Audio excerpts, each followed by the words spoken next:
Kyrgyzstan, Uzbekistan, Kazakhstan और Tajikistan देशों से होकर गुजरती है। झील का पानी एक जगह पर इकट्ठा रहता है, लेकिन समय के साथ साथ ये सागर बिल्कुल सूख गया। अब ये क्यों सूख गया, इसके बारे में चर्चा कर लेते हैं। अराल सागर में दो नदियां गिरती हैं, जिनका नाम है आमू दरिया और सिर दरिया। ये दोनों नदियां अराल सागर में आकर गिरती थी, लेकिन सन 1960 में सोवियत संघ सरकार क्या करती है, इन दोनों नदियों का बहाव मोड़ देती है रेगिस्तान में। सोवियत संघ चाहता था कि 1964 तक ये पूरा का पूरा अराल सागर सूख जाए, लेकिन उज्बेकिस्तान ने ऐसा नहीं होने दिया। उज्बेकिस्तान ने एक डैम बनाई और उस डैम को 2005 तक तैयार कर दिया गया। इस डैम से ये प्रभाव ये हुआ कि नमस्कार दोस्तों, तो आज बात करने वाले हैं आपसे अराल सागर के बारे में। आखिर अराल सागर है क्या, अराल सागर सूख क्यों गया, क्यों मनुष्यों की वजह से पूरा का पूरा एक अराल सागर सूख गया, इसके पीछे क्या वजह थी, क्यों इसे सुखा दिया गया और आगे इसे सही करने के लिए क्या क्या प्रयोग किए जा रहे हैं, सारी कुछ बात करेंगे आज इस वीडियो में। तो बने रहिए अंत तक। चलिए आज इस रोमांच वीडियो की शुरुआत करते हैं।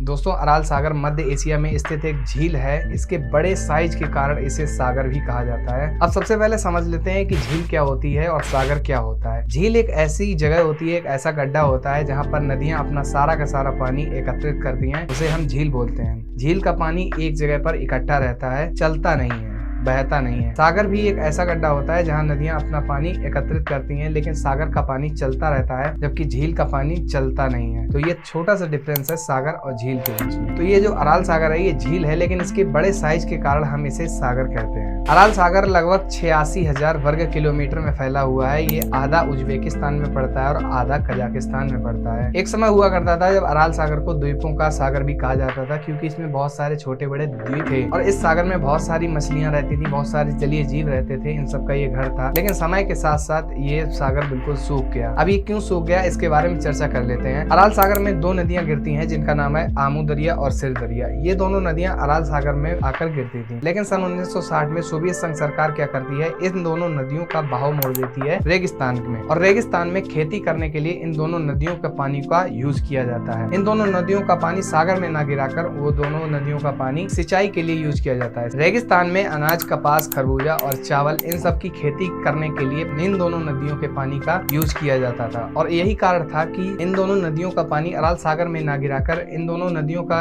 पानी का यूज सिंचाई के लिए करना शुरू कर दिया गया 1960 से। यही कारण था कि ये अराल सागर में नदियों का पानी ना गिराकर ये सिंचाई के लिए चला जाता था।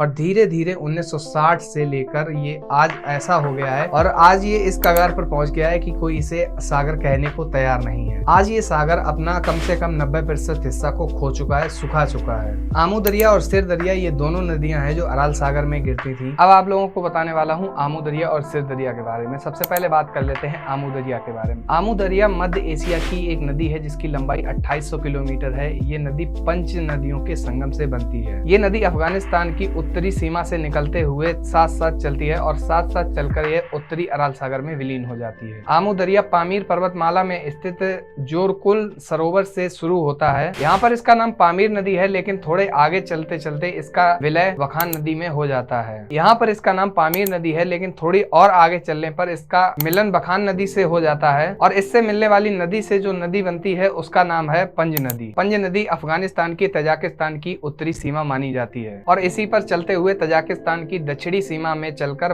बक्स नदी का विलय हो जाता है और कुछ दूर चलकर आमू दरिया का रुख उत्तर की ओर हो जाता है और अंत में चलकर यह कजाकिस्तान और उज्बेकिस्तान के बीच स्थित अराल सागर में विलीन हो जाती है। अब यहाँ पर बात करने वाले हैं सिर दरिया के बारे में, जो दूसरी नदी है अराल सागर में विलीन होने वाली है। आमू दरिया की तरह ही सिर दरिया और मध्य एशिया की एक नदी है जिसकी लंबाई 2212 किलोमीटर है। यह नदी किर्गिजिस्तान, उज्बेकिस्तान, कजाकिस्तान और तजाकिस्तान देशों से होकर गुजरती है। आमू दरिया और सिर दरिया इन दोनों नदियों को मध्य एशिया की सबसे महत्वपूर्ण नदियां मानी जाती हैं। हालांकि आमू दरिया में सिर दरिया से कहीं ज्यादा पानी बहता है। सिर दरिया तीन शांत पर्वतों के दो झरनों से उत्पन्न होता है। उसमें से पहले झरने का नाम नारीन नदी है और दूसरे का नाम कारा दरिया है। इन दोनों का विलय उज्बेकिस्तान की फरगान नदी में हो जाता है और वहां से इसे सिर दरिया के नाम से जाना जाता है। यह नदी पश्चिम की ओर बहकर दक्षिणी कजाकिस्तान से होकर गुजरती है और यहीं से गुजरते हुए ये अराल सागर में जाकर विलीन हो जाती है। दोस्तों, ये थी आमू दरिया और सिर दरिया के बारे में कुछ बातें। जैसा कि मैंने आप लोगों को बताया कि सोवियत संघ सरकार इन दोनों नदियों का मुंह मोड़ देती है और सिंचाई करने के लिए इन दोनों नदियों का यूज किया जाता है। जब अराल सागर में पानी नहीं पहुंच पाता है तो अराल सागर 4 भागों में बढ़ जाता है। उत्तरी अराल सागर, दक्षिणी अराल सागर, पूर्व बेसिन और पश्चिम बेसिन, ये 4 टुकड़े हो जाते हैं अराल सागर के। और बाकी जगह में जो 90% हिस्सा सूख चुका था अराल सागर का, उस पूरी की पूरी जगह में रेगिस्तान बन जाता है। अगर आज वहां जाकर देखा जाए तो वहां पर जंग लगे हुए जहाजों के सिवा और रेगिस्तान की रेत के अलावा वहां पर कुछ नहीं मिला। दोस्तों, आपको यहाँ पर एक और फैक्ट बताने वाला हूँ कि अराल सागर को बचाया जा सकता है। वो कैसे बचाया जा सकता है और किस तरह से प्रयास किए जा रहे हैं, सारी की सारी यहाँ पर बात कर लेते हैं। सोवियत संघ चाहता था कि 1964 तक ये पूरा का पूरा अराल सागर सूख जाए, लेकिन उज्बेकिस्तान ने ऐसा नहीं होने दिया। उज्बेकिस्तान ने एक डैम बनाई और उस डैम को 2005 तक तैयार कर दिया गया। इस डैम से प्रभाव ये हुआ कि उत्तरी अराल सागर को बचा लिया गया सूखने से, और उज्बेकिस्तान ने 2005 तक डैम बनाकर तैयार कर दी गई और